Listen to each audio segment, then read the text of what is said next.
Hello mga kababayan, kasama niyo naman muli si Ka Eric sa isa na naman naming episode ng pag-present ng ating video analysis at video talakayan. Sana po ay nasa mabuting kalagayan kayo saan mang panig ng mundo, saan mang bahagi ng Pilipinas. Maraming salamat sa inyong pagsuporta at pagsubaybay, pagtangkilik, panonood at pakikinig at pag-share at pag-promote ng ating mga video analysis at video talakayan.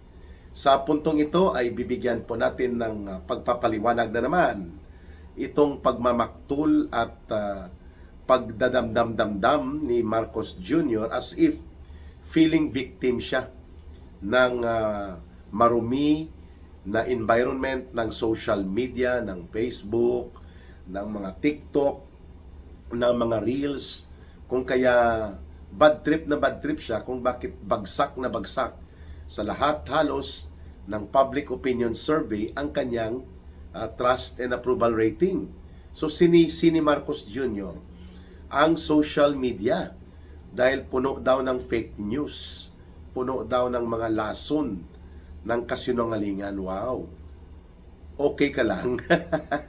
Di ba kayo ang nagpapakalat ng libo-libong trolls na pinupunduhan nyo ng bilyon-bilyon na pondo mula sa dugo at pawis ng mamamayang Pilipino?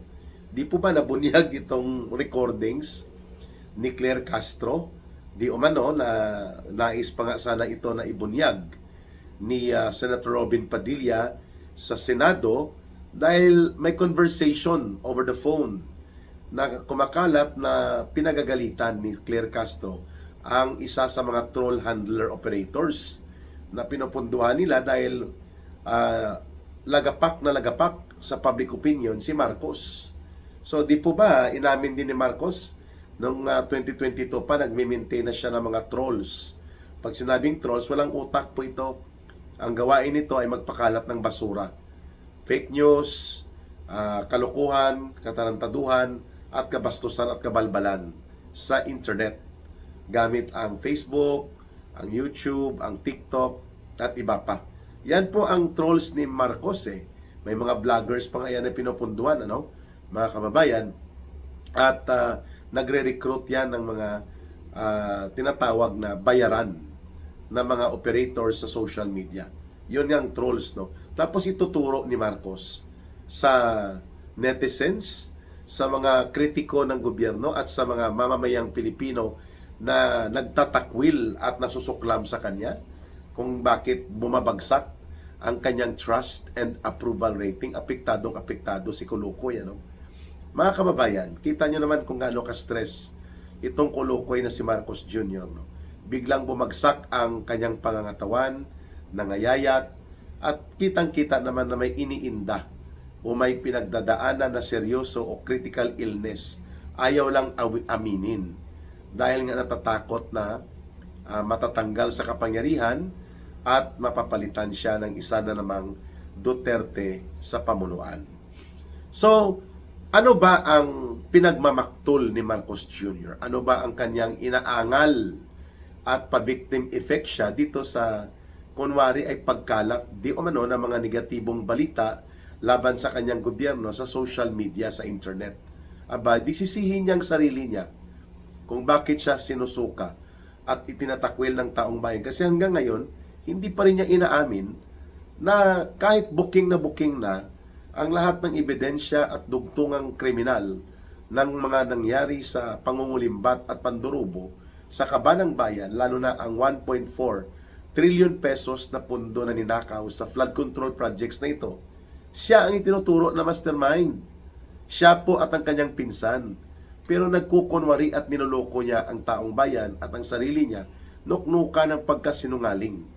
Yan nga ang tawag sa kanya ni Manong Chavit Singson. Nuknuka ng pagkasinungaling sapagkat iba ang kanyang mga sinasabi kung may mikropono at may mga telebisyon na nagsusubaybay sa kanyang mga pananalita, pero sa likod nito, iba din ang ginagawa pagkatapos. O ibig sabihin po, walang ibang dapat sisihin si Marcos kung bakit sumambulat ang iskandalo ng pagnanakaw at pangungurakot dahil kagagawan din nila ng kaswapangan ng kanyang pinsan. Di po ba? Bakit pumalag si Saldico kay Marcos at kay Romualdez kasi hindi na niya kayang i-produce at pigain pa na mag-deliver pa ng 2 billion pesos per month bilang kota ni Marcos sa kanya. Kay Marcos alone, hindi pa kasama kay Romualdez. So hindi nakakayanin ni Saldi kung saan pa niya kukunin.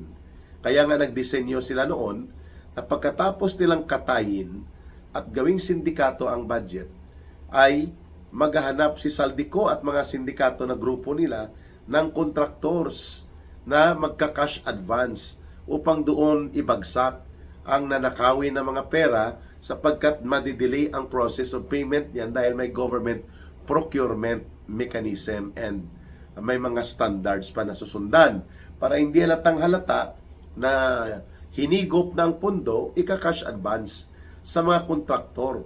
Yan ang ginawa din ni Sandro Marcos. Yan din ang ginawa nila Romualdez kung bakit may mga ledger at may mga listahan ng mga pangalan ng kongresista at mga politiko at opisyal ng gobyerno sa kay Yusek Cabral.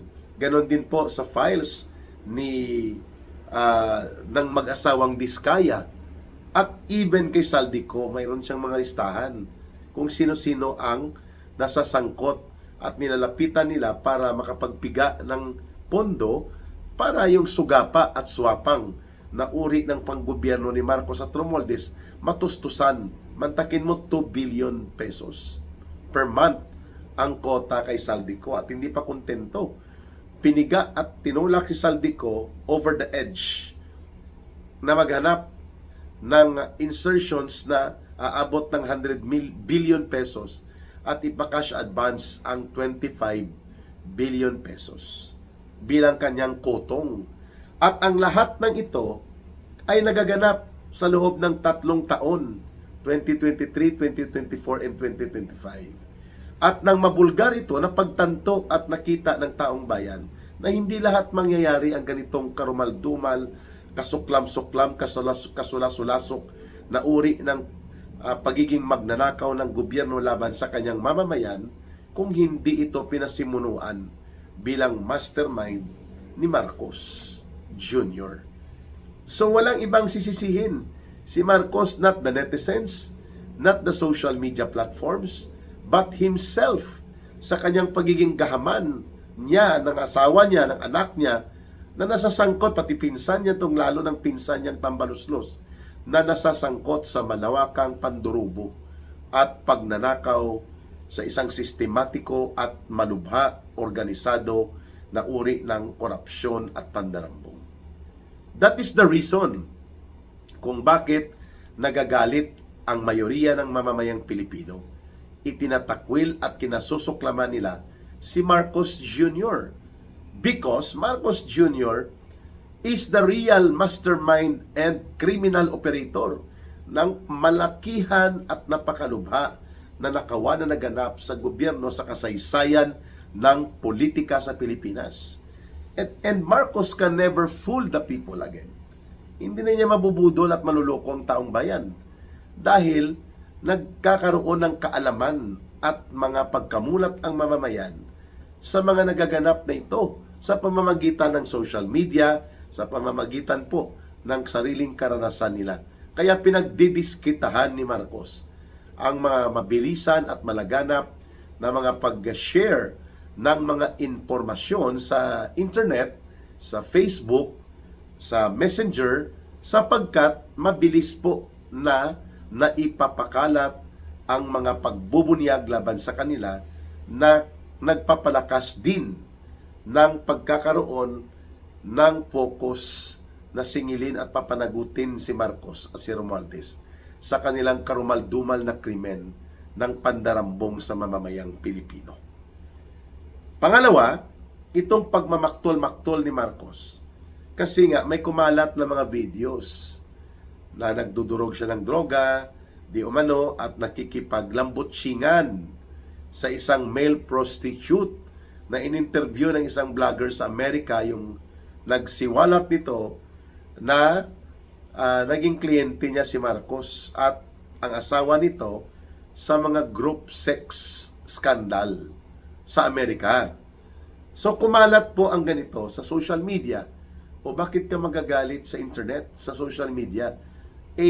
ikaw din ang dapat magpaliwanag niyan. Bakit hindi mo habulin si Dane Chase, si Maharlika, upang sampahan ng kaso kung totoong wala silang hawak na ebidensya hinggil dito sa sinasabi nilang pag-i-expose sa iyong perverted sexual life, pagdudurog sa droga sa abroad, lalo na kahit presidente ka na. If these people like Miss Maharlika and Dane Chase are not on the side of truth and they are only doing manufacture propaganda, fake instigation of the people through fake materials, why not file cases against them so that they will be given the time to prove their case against you in proper court forum? Pero hindi eh. Ang pinagdiskitahan ni Marcos ay ang pagkagalit niya na mabilis daw na kumakalat sa internet, sa social media, ang mga lason ng kasinungalingan na tawag niya. Ikaw mismo ang pinakasentro ng lason ng kasinungalingan, hindi ang mamamayang Pilipino. Na the only way for them, sa mamamayang Pilipino, na maka-access ng impormasyon ay ang free access sa social media. Parang sinasabi mo na rin na yung galit-galitan at paghuhuramintado halos ni Rapi Tulfo sa Senado laban dito sa mga country representatives ng Facebook, ng Google at ng TikTok. So the way you are now, Marcos Jr., attacking the social media and its platform, lumalabas na parang ikaw din ang nagturo at nagtulak kay Rapi Tulfo na pumapil sa Senado upang mahiyain, atakihin at i-intimidate at i-bully ang mga representante ng Facebook, ng YouTube at ng TikTok dahil galit na galit ka na hindi ka nila pinoprotektahan. Bakit nila gagawin yun? You have the power to explain and implement yung mga tamang bagay na sa tingin mo ay kailangang may hustisya ang nangyayari sa iyo at sa pamilya mo na ipinapakalat sa internet nila Miss Maharlika at nila Dane Chase. Why are you not doing appropriate legal action instead na magmaktol ka, magmarites ka parang kagaya ni Claire Castro na pinagdidiskitahan ninyo ang social media? Kung kaya ganyan ang reaksyon ni Marcos Jr., siguro ang tanong ng taong bayan, baka totoo ang mga ini-expose nila Maharlika at Dane Chase, bakit hindi niya masagot at may paliwanag ito? You see? So kanino po nanggaling ang issue ng corruption, ng pandarambong ninyo, yung pangangatay sa budget? Hindi po yan sa netizen, hindi po yan sa social media. Kayo may kagagawan yan. Sumambulat at sumabog sa pagmumuka ninyong swapang at buaya ang pagkagahaman nyo. Dahil lumantad si Saldico, lumantad ang mga Diskaya, lumantad ang iba pang mga sindikato ninyo sa DPWH, like sila Yusek Cabral at Yusek Bernardo, and now, pati ang bagman runner ni Marcos, na nagngangalang Yusek Adrian Bersamin, dating undersecretary ito, ay nagkaroon na rin po ng realization na hindi na tama at tugma sa tamang pamumuno ng isang gobyerno ang ginagawa ni Marcos Jr. at isiniwalat niya na totoo na may nangyaring pagtanggap ng mga deliveries by the hundreds of billions of pesos in the last 3 years. Mga kababayan, na nandyan si Adrian Bersamin kay Marcos, ginawa niya itong runner, operator and birador sa mga katayan ng pera na kanilang kinokomisyon mula sa sindikato at pagnanakaw nila sa mga proyekto ng gobyerno. Kasalanan ba ng netizen kung bakit naibubulgar that you had several instructions of conversations and messages na na-save ni Ginoong Adrian Bersamin, at kaya nga nag-execute na siya ng affidavit o salaysay na kanyang susumpaan sapagkat alam niya kasumpa-sumpa ang mga ginawa mong kasalanan sa krimen, sa paglapastangan sa buong gobyerno, pag-abuso sa kapangyarihan mo upang palaganapin ang malawakang nakawan at durubuhan na nagaganap sa gobyerno mo. So bakit mo sisisihin, Marcos Jr., ang social media, ang Facebook, ang TikTok, ang Reel, at pati na ang YouTube, kung bakit napaka-negatibo ng iyong persepsyon ng mamamayan, pananaw ng buong mundo, sapagkat ikaw din ang pinagmulan at pinag-ugatan ng kabulastugan at katarantaduhan sa gobyerno. Kaya bumabalik sa iyo. It's not about the social media, but it's about how you are embroiled. Paano ka nalulubog at nasasangkot sa mga iskandaluso na uri ng mga krimen, kagaya ng the biggest crime of plunder of the century na nangyari sa ilalim ng gobyerno mo. And of course, ang paglagapak ng ekonomiya, gumagapang upang mag-survive na lang tayo, sa kanino mo isisisi yan, Ginoong Marcos?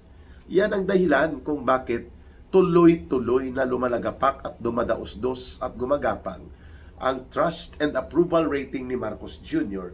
sapagkat nabibisto at nabubulgar ng mamamayang Pilipino ang uri ng gobyerno niya bilang sindikato.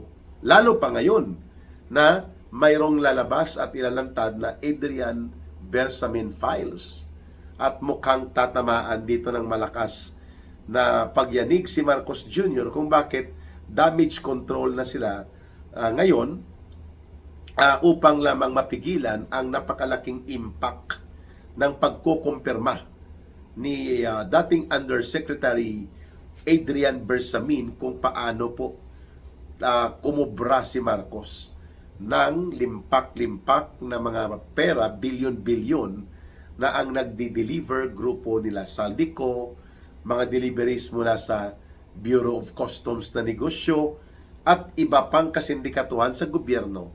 Si Adrian Bersamin po ang isa sa mga bagman at liaison runner na ginamit ni Marcos para may cut out sa kanilang pagnanakaw. And now, sisisihin ni Marcos Jr. ang mga netizens, ang social media, kung bakit lumagapak siya sa mga survey na ito. At ang halos lahat ng survey firm ay nagkakaisa na talagang lugmok na lugmok ang bansa dahil sa kinasasangkutan na samot-saring issue at iskandalo ni Marcos at nila Romualdez. So it's not about the platform of YouTube or Facebook. It's about what you have done against the interest of the Filipino people by destroying your own government and your own country.